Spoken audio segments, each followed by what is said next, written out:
Araw ng Sabado, araw ng kumpil ko. Ay, namin pala. Hehehe. Oh, alam niyo naman, bawal mag-ingay sa simbahan, kaya pabulong-bulong na lang muna. Ang dami pong nakumpilan. Nandyan po mga grade 3, grade 4, grade 5, grade 6, tsaka yung mga ibang school, nag-aaral sa school.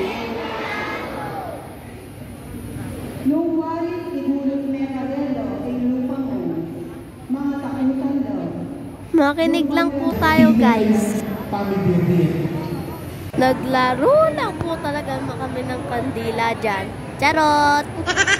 Kasama po talaga yan sa kumpilan. May kandila talaga.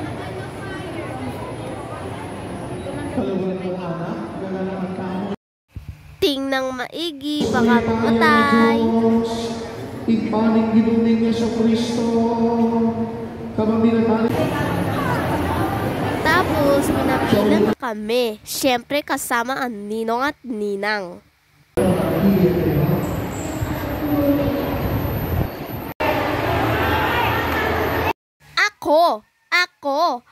Ako, yan. Ang saya ko dyan kaya wala akong maayos na picture. Tapos, nung final blessing, alam nyo ba?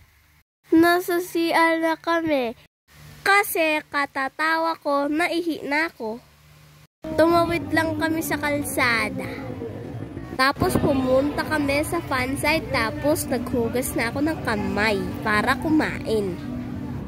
Salamin muna at ayusin ang sarili para hindi pangit. Nagpalit na rin po pala ako ng damit, tapos nagpicturan na kami kasi basa po yung puting dress Pagkatapos kumain at magkentuhan, nagpicturan na talaga kami. Ganyan lang, pa-plain lang, wala kami kasing cameraman Oh ha, ayan na kami. Ayan pa. Tapos may isa pa. Kaguluhan na, 'di ba? 3 hours later. Natulog lang kami, tapos gumising kami ulit para pumunta sa birthday. Birthday ni Lolo. Malapit lang naman po ang bahay nila. At least malaman ng udyang Laganda nun.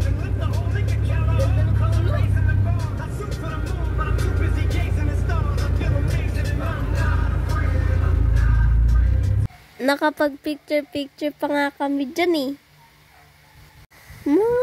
wala mang 10 minutes drive, nandun na kami. Ayan na yung gift ko para kay Lolo. Ayan hehe. O, diba? Isa pang picture. Oh, Lo, happy birthday! O, diba? Ang cute namin. Charot! Kwento-kwento, kain-kain, maglalaro. Parang yun lang ginawa namin.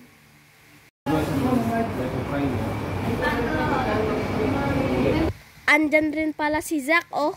Happy birthday, happy birthday, happy